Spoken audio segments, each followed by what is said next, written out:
전기차 배터리 핵심 원료에 큰 위기가 발생했음을 경고하는 기사를 가지고 왔습니다.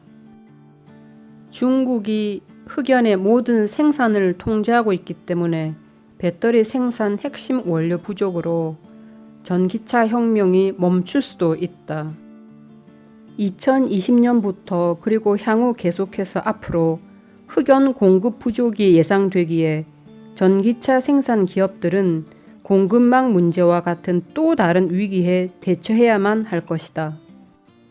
라고 벤치마크 미네랄 인텔리전스가 글을 썼습니다. 이렇듯 배터리 음극 재생산의 중요한 핵심 원료인 이 흑연이 100% 중국에서만 나온다. 중국이 리튬 이온 전지의 음극재로 사용되는 리튬 이온 전지의 핵심 원료인 흑연의 세계 전체 시장을 장악하고 있다. 이 물질은 즉 흑연은 지구상 여러 곳에서 채굴되지만 사용하려면 먼저 가공을 해야 하고 바로 중국이 그 가공을 독점하고 있다. 전 세계 가공된 흑연의 100%가 중국에서 생산되며 이러한 사실은 공급망에서도 아주 심각한 문제다. 문제는 현재 중국을 제외한 그 어떤 나라에서도 흑연을 가공할 능력이 없다는 것이다. 이렇게 세일론 그래피의 CEO인 돈 백스터가 엘렉트렉에서 인터뷰한 내용입니다.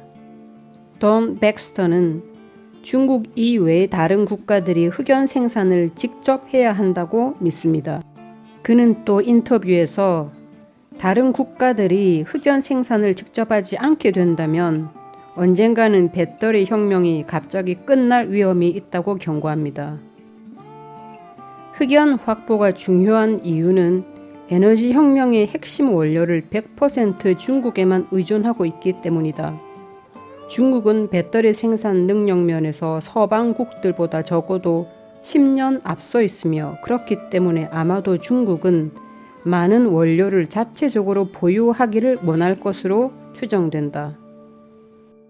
중국은 전기차의 핵심인 배터리 생산의 주요 원자재인 흑연을 자기들만 가지고 있기를 원할 수도 있다. 배터리 제조사들은 주로 기름과 석탄으로 제조되는 인조 흑연을 사용하기에 내구성이 떨어지고 또 환경에도 아주 나쁘다.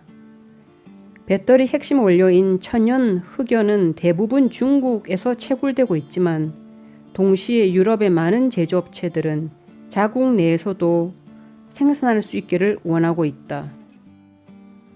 이렇듯 중국에 더 이상 의존하지 않기 위해 많은 유럽 국가들이 흑연 채굴에 관심을 보이고 있고 이러한 관심과 투자들의 일환으로 현재 스웨덴 비탕기라는 곳을 포함하여 흑연 채굴 투자들이 진행 중이고 있습니다.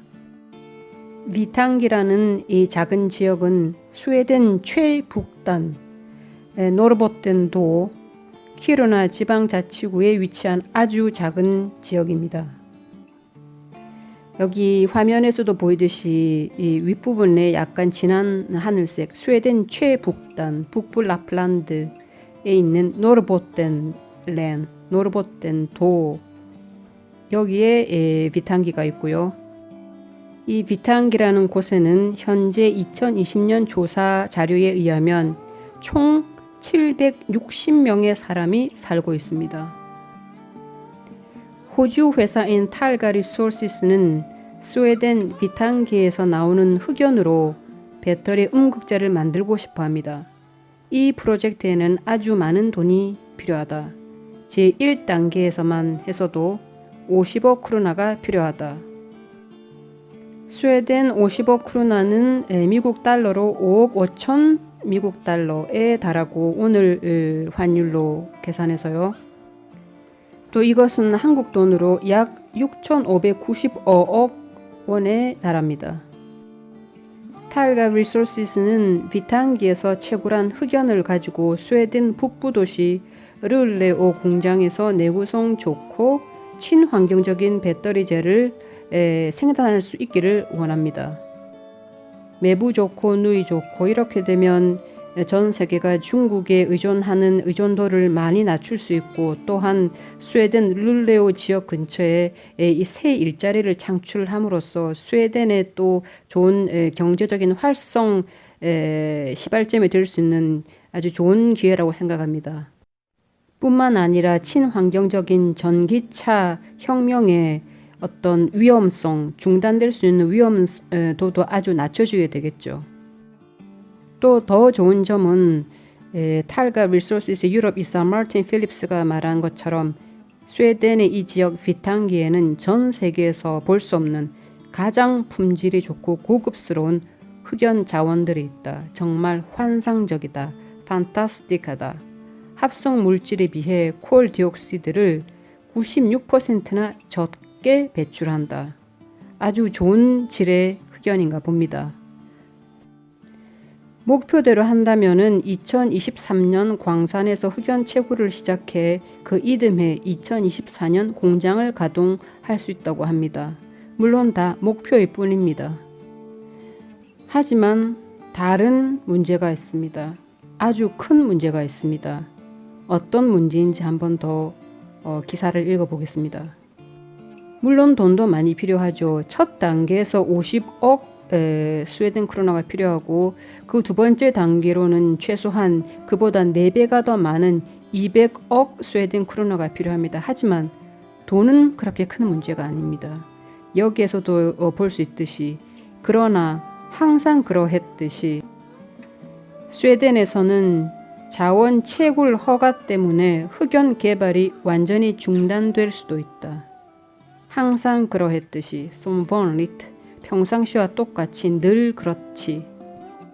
이 기사 맨 마지막 줄에도 있듯이 허가 신청서가 이미 토지환경법원에 들어갔지만, 스웨덴에서는 보통 채굴 허가 신청서 심의 기관만 해도 5년에서 10년이 걸리고, 이 5년과 10년, 5년에서 10년 정도의 시간을 소요한 뒤라도 허가가 통과가 된다라는 보장이 거의 없습니다.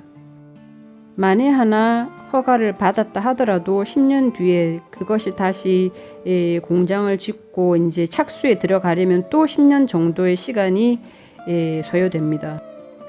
왜냐하면 스웨덴에는 좌파 정당인 친환경당이 있는데, 이 좌파 친환경당이 집권하고 있던 시기에는 거의 이런 자연 원료 채굴 허가가 많이 지연이 되었죠.